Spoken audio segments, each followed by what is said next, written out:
latest from the press, maririnig na eksklusibo mula sa report ni Reggie Bunoan.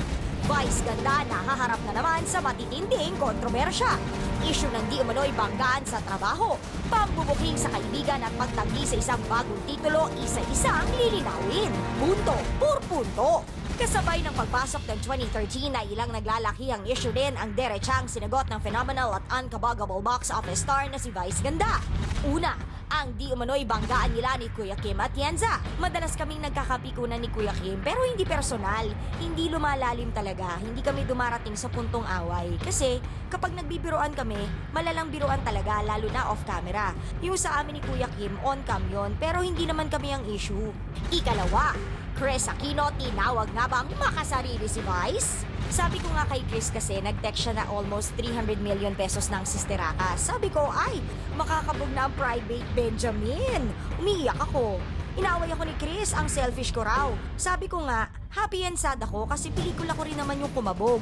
Mas masakit kung ibang pelikula ang kumabog, di ba? Ikatlo, Daniel Matsunaga, type na type raw ni Chris. Wala naman namamagitan sa kanila, walang special ma. Feeling ko lang type nilang isa't isa kaya lalo ko siyang inaasar.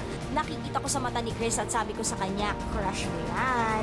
Na dinedeny naman niya. Hindi talaga niya inaamin kaya lalo ko siyang binubuyo. Tapos sabi niya, uy, tapos na yung movie. Tigilan mo na yung running joke mo na yan ha. Tapos sabi ko naman sa kanya, tigilan mo na rin yung arti-artihan mo.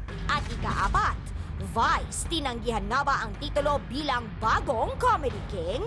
Hindi pwedeng mangyari. Walang pwedeng pumalit sa Comedy King.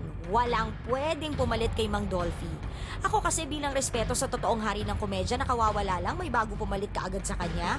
At saka there will be only one Mang Dolphy. Ayoko rin maging next Mang Dolphy kasi mahirap yon. Why choose to be the next Mang Dolphy if you can be the first and last Vice Ganda? Abangan ang iba pang exclusive interview sa Chika mula sa mga kapatid natin sa press.